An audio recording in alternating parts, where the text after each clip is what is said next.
आज महाविकास आघाडीचा पगला पोपट मुखासारखा केलेला आहे. आमचं त्याला सांगणं आहे की तुझं डोकं जरा टाळ्यावर ठेव आणि मग बडबड कर. आमचे सर्वोच्च नेते ना खोट्या दाढीची आम्हाला गरज आहे. आमच्या सर्वोच्च नेत्याची जी दाढी आहे ती छत्रपती शिवाजी महाराजांच्या प्रेरणेने आहे, ती धर्मवीर आनंद दिघे साहेबांच्या प्रेरणेने आहे आणि आम्हाला काही खोट्या दाढीची गरज नाही. हा पहिला मुद्दा आहे. आणि दुसरा मुद्दा असा की आमचे नेते जे आहेत ते अगदी निधड्या छातीचे आहेत. ना ते वेषांतर करून कुठे गुवाहाटीला गेले, ना वेषांतर करून सुरतला गेले. आमचे नेते जे आहेत ते उभाटाच्या उद्धव ठाकरेंबरोबर फोनवर बोलत बोलत अगदी सगळ्यांच्या समोर आहे त्या ड्रेसमध्ये त्यांनी आपलं स्वाभिमानाचं बंड केलं. त्याच्यामुळे आमचा नेता हा वेषांतर करून कुठे जाणाऱ्यातला नाही, तो समोरून वार करणाऱ्यातला आहे, उभाटासारखा पाठीमागून वार करणाऱ्यातला नाही. हे आमच्या नेत्याने वारंवार सिद्ध केलेलं आहे. राहिला प्रश्न आरक्षणाचा. आरक्षणाच्या मुद्द्यावर महायुतीने सर्व पक्षांची बैठक बोलवली होती. कारण विरोधक बाहेर आरक्षणाच्या बाबतीत वेगवेगळी विधानं करतात, पण आरक्षणाचा प्रश्न सोडवण्यासाठी विरोधक पुढे येत नाहीत. आणि यासाठी माननीय मुख्यमंत्र्यांनी महायुतीच्या खाली सर्व पक्षांची एकत्र आरक्षणासाठी बैठक ठेवली होती. त्या बैठकीला महाविकास आघाडीचा एकही नेता काँग्रेस, शिवसेना आणि शरद पवारांची राष्ट्रवादी कोणीही आला नाही. सगळ्यांनी पाठ फिरवली आणि बाहेर जाऊन बडबड करतायत. उद्धव ठाकरेंनी परत आरक्षणाच्या मुद्द्यावर घुमजाव केलेला आहे. आरक्षणाच्या मुद्द्याला फेस करण्याची ताकद उद्धव ठाकरेंमध्ये नाही आहे. कारण काल जेव्हा मराठा आंदोलकांनी उद्धव ठाकरेंना प्रश्न विचारले तेव्हा उद्धव ठाकरेंनी आरक्षणावर उत्तर देण्याचं सोडून आरक्षण हे केंद्र सरकारच्या अखत्यारीत आहे अशा प्रकारची भूमिका मांडली. माझा उद्धव ठाकरेंना प्रश्न आहे की आरक्षणाच्या मुद्द्यावर तुमची भूमिका काय ते सांगा. महाराष्ट्रात आरक्षण ओबीसी आणि मराठा समाजाची भूमिका काय ते तुम्ही स्पष्ट जनतेसमोर आणा आणि मगच तुम्ही आरक्षणाच्या बाबतीत टीका करायला तुम्ही तयार राहा. जोपर्यंत तुमची भूमिका, उभाटाची भूमिका काय आहे, शरद पवार साहेबांची भूमिका काय आहे, काँग्रेसची भूमिका काय आहे, याबाबत जर विरोधक बोलायला तयार नसतील आरक्षणाच्या बाबतीत, तर विरोधकांना आरक्षणाच्या बाबतीत वक्तव्य करायचा नैतिक अधिकार नाही. पुन्हा एकदा शेपूट घालून उद्धव ठाकरे पळून गेलेले आहेत आरक्षणाच्या मुद्द्यावर आणि त्या प्रश्नाला त्यांनी बगल दिलेली आहे. आता राहिला प्रश्न महाराष्ट्राचा. कालच जे महाराष्ट्राच्या नावाने, महायुतीच्या नावाने, आमचे लाडके मुख्यमंत्री एकनाथरावजी शिंदेच्या नावाने जे खडे फोडत होते आणि म्हणत होते की महाराष्ट्राला बर्बाद केलं, महाराष्ट्राचे उद्योगधंदे गुजरातला घेऊन गेले, या सगळ्यांच्या अगदी कानशिलात महायुतीने चपराक लगावलेली आहे. काल 81,167 कोटीची गुंतवणूक महाराष्ट्रामध्ये झालेली आहे. जवळजवळ 26,000 रोजगार तयार होणार आहेत. 50,000पेक्षा जास्त अप्रत्यक्ष रोजगार तयार होणार आहेत. त्यामुळे जे दोन हातांनी बोंबा मारत होते की महाराष्ट्रामधून उद्योगधंदे गुजरातला पळवले, त्यांना आमचे मुख्यमंत्री, आमचे नेते आदरणीय एकनाथरावजी शिंदे साहेबांनी दाखवून दिलेलं आहे, कृतीने दाखवून दिलेलं आहे की महाराष्ट्रातला उद्योगधंदा हा महाराष्ट्रातच आहे आणि महाराष्ट्रात बेरोजगारी संपवण्याचा जो विडा आम्ही उचललेला आहे त्याच्या दृष्टीने एक यशस्वी पाऊल काल महायुतीच्या सरकारने टाकलेलं आहे. त्याच्यामुळे आता गुजरातच्या नावाने खडे फोडणाऱ्यांच्या कानशिलात चपराक बसलेली आहे. कालच्या 81,167 कोटीच्या गुंतवणुकीने आणि जवळजवळ 70 ते 75 हजार रोजगार निर्मितीच्या धोरणामुळे. शेवटचं आत्ताच उद्धव ठाकरेंनी आजच रंगशारदा येथे वक्तव्य केलेलं आहे की एकतर मी राहणार किंवा फडणवीस राहणार किंवा विरोधी पक्षातले सत्ताधाऱ्यातले नेते राहणार. आमचं असं स्पष्ट मत आहे की वैफल्यग्रस्त झालेले उद्धव ठाकरे आहेत, वैफल्यग्रस्त झालेली महाविकास आघाडी आहे. कारण महायुतीने काढलेल्या वेगवेगळ्या योजना, मुख्यमंत्र्यांनी काढलेली लाडकी बहीण योजना, 3 गॅस सिलेंडर फ्री मध्ये देण्याची योजना, या महाराष्ट्रातली जवळजवळ 81,000ची गुंतवणूक आज महाराष्ट्र पहिल्या नंबरवर चाललेला आहे. आणि पहिल्या नंबरवर नेण्याचं काम या महाराष्ट्राला आमचे मुख्यमंत्री एकनाथरावजी शिंदे व त्यांचे सहकारी करतायत. आणि त्याच्यामुळे उद्धव ठाकरे आणि त्यांचे सहकारी महाविकास आघाडीतले पूर्णपणे फ्रस्ट्रेट झालेले आहेत, वैफल्यग्रस्त झालेले आहेत आणि त्यांचं मानसिक संतुलन बिघडलेलं आहे. एखाद्याचं मानसिक संतुलन बिघडतं त्याच वेळी तो राहील किंवा मी राहील अशी भाषा उद्धव ठाकरे वापरतायत. याच्यावरून महाराष्ट्राच्या जनतेने हे समजून घेतलं पाहिजे की फेसबुकवर बोलणारे पहिली गोष्ट रस्त्यावर उतरून काहीच करत नाहीत आणि फेसबुकवर बोलणाऱ्यांची भाषा जर उद्या हॉलमध्ये अशा पद्धतीची आली तर याच्यावरून सिद्ध झालेलं आहे की उद्धव ठाकरेंचं मानसिक संतुलन बिघडलेलं आहे आणि त्याच्यामुळे उद्धव ठाकरे अशा प्रकारची वक्तव्य करतायत. उद्धव ठाकरेंनी असंही म्हटलंय की सरकार गेल्यावर एक बारामतीला जाते आणि एक पंचधारांची शेती करते. कसं आहे की उद्धव ठाकरेंना शेती कशाशी खातात हेच कळत नाही.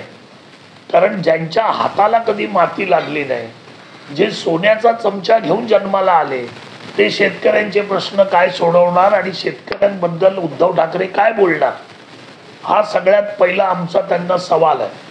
राहिला प्रश्न की या सगळ्या योजना ज्या आम्ही आज लाडकी बहीण आणि महिलांसाठी या सगळ्या योजना आणलेल्या आहेत, हे उद्योगधंदे आम्ही घेऊन आलेलो आहोत. लक्षात ठेवा महाराष्ट्राच्या जनतेने की हे सगळ्या योजना हे जर सत्तेवर आले तर हे बंद करणार आहेत. माझ्या बहिणीच्या घरामध्ये वर्षाला 18,000, महिन्याला 1,500, 2 बहिणी असतील तर महिन्याला 3,000 हे जे पैसे आपल्या योजनेमार्फत मिळणार आहेत, 3 गॅस सिलेंडर फुकट मिळणार आहेत, या सगळ्या योजना हे सरकार महाविकास आघाडीचं जर आलं त्याची शक्यता 1% नाही, पण जर आलं तर त्यामुळे या सरकारला आपल्याला सत्तेमध्ये येऊ द्यायचं नाहीये. आपल्याला आपल्या योजना पाहिजेत, आपल्याला सरकारची मदत पाहिजे आणि आपल्याला महाराष्ट्र 1 नंबरवर पाहिजे. सर, महायुती सरकार हे माझा लाडका कॉन्ट्रॅक्टर अशी योजना राबवून जनतेचे असा एक सवाल काय माहितीये का की लाडकी बहीण या योजनेचा धसका त्यांनी एवढा घेतलाय की प्रत्येक गोष्टीला लाडका हा शब्द लावण्याचा प्रयत्न विरोधक करतायत. पण एका अर्थाने लाडकी हा शब्द लावून महाराष्ट्रातल्या लाखो भगिनींचा ते अपमान करतायत. आज महाविकास आघाडी आणि उद्धव ठाकरे लाडकी कॉन्ट्रॅक्टर, लाडका उद्योगपती या प्रकारच्या घोषणा करून लाडक्या बहिणींचा अपमान करतायत. आणि या लाखो बहिणी ज्या आहेत, करोडो बहिणी ज्या आहेत, या येणाऱ्या निवडणुकीमध्ये उद्धव ठाकरेंना आणि महाविकास आघाडीला त्याचा धडा शिकवल्याशिवाय राहणार नाहीत. कारण त्यांच्या घरात जे 1,500 रुपये येणार आहेत महिन्याला त्याच्यावर यांचा डोळा आहे. त्यांना जी मदत 18,000ची वर्षाला मिळणार आहे त्याच्यावर यांचा डोळा आहे आणि म्हणून यांना धडा शिकवल्याशिवाय या भगिनी महाराष्ट्रातल्या गप्प बसणार नाही. सर, असं एक उद्धव ठाकरे बोलले की कोस्टल रोडचं जे स्वप्न आहे ते आम्ही दाखवलंय आणि महानगरपालिकेच्या पैशातून ते पूर्ण केलंय. आता मुंबई महानगरपालिका विकायला लागले, त्यावर एक लक्षात घ्या, स्वप्नातल्या गोष्टीबद्दल उद्धव ठाकरेंना बोलायची सवय झालेली आहे. खोटं नरेटिव्ह सेट करायचं याच्यासाठी यांचे प्रयत्न चालू आहेत. महानगरपालिका विकण्याचा प्रश्न येतो कुठे? कोण विकू शकतं का महानगरपालिका? हा मूर्खासारखे विधानं महाविकास आघाडीचे नेते करायला लागलेत. याच्यामध्ये काही अर्थ नाही. उलट महानगरपालिकेच्या माध्यमातून आपण चांगली कामं करतोय, डीप क्लिनिंग करतोय, सगळीकडे रस्ते कॉन्क्रीटचे करतोय, रस्त्यावर खड्डे नाही आहेत अशा प्रकारचे रस्ते बनवण्याचा काम आपण सुरू केलेलं आहे. स्वच्छतेचं अभियान सुरू केलेलं आहे. यावेळी मुंबई तुंबलेली नाही आहे.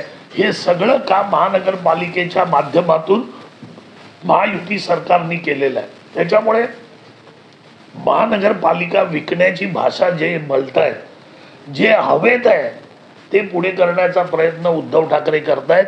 हे खोटं नरेटिव्ह आहे हे महाराष्ट्रातल्या आणि मुंबईतल्या जनतेला कळतंय आणि म्हणून महाराष्ट्रातली आणि मुंबईतली जनता यांच्या बोलण्याला महत्त्व देत नाही आहे. कारण त्यांना कळून चुकलंय की खोटारडे विरोधक आहेत आणि फक्त खोटं बोलण्याचं काम ते लोक करतात.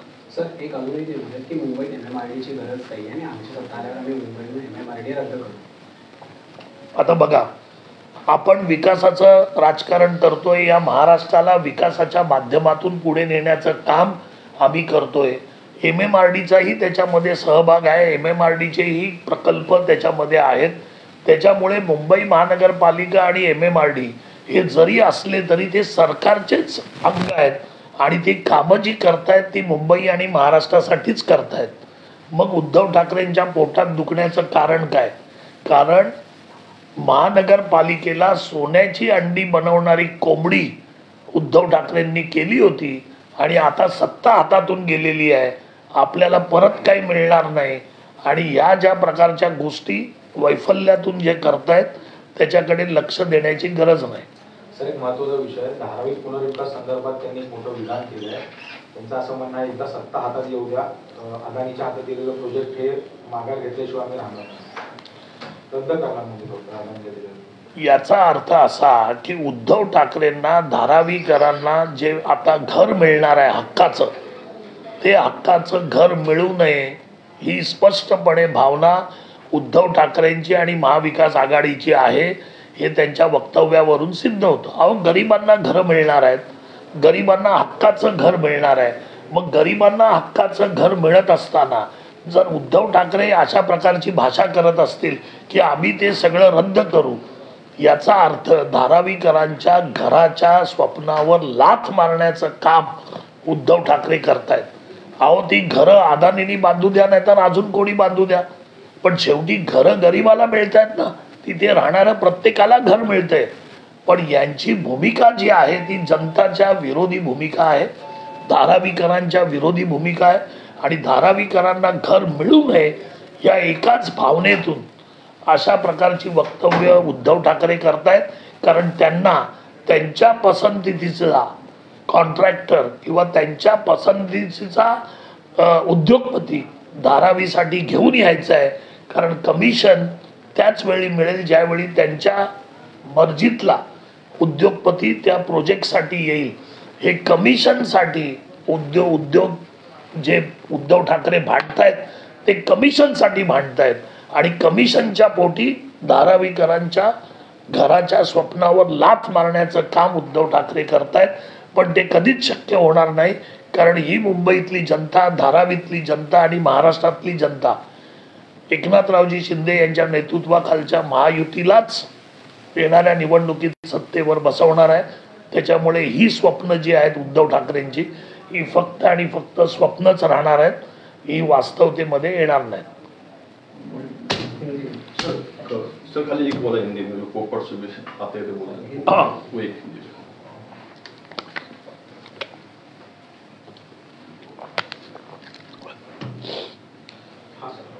विरोधी दल का एक पगला पोपट रोज सवेरे आता है और बड़बड़ करता है और सिर्फ झूठ बोलने का काम उसके पास है। उन्होंने आज बहुत बड़ी बयानबाजी की कि हमारे नेता शिंदे साहब कुछ दाढ़ी लगा के वेश बदल के किसको मिलने क्यों गए। मैं ये कहना चाहता हूं कि मेरा नेता आदरणीय एकनाथरावजी शिंदे साहब जो मर्द आदमी है, एक बहुत ही मजबूत आदमी है। इन्होंने जो स्वाभिमानी बंड किया था, वो बंड करते समय भी फोन के ऊपर बात उद्धव साहब के साथ बात करते करते चले गए। पूरी दुनिया देख रही थी कि वो जा रहे, ना उन्होंने भेष बदला, ना उन्होंने कुछ अलग तरीके के कपड़े पहने। तो ये सामने से वार करने वाले हमारे नेता एकनाथरावजी शिंदे है। उद्धव ठाकरे और उनकी जो पिलावल है जो पीछे से वार करती है, उसमें से हमारे नेता नहीं है। हमारे नेता और हमारी पार्टी हिंदू हृदय सम्राट बाला साहब ठाकरे के विचारों पे चलती है। और बाला साहब ठाकरे ने कभी भी सामने से वार किया, पीछे से किया नहीं। लेकिन ये लोग पीछे से वार करने वालों में से है। बढ़िया।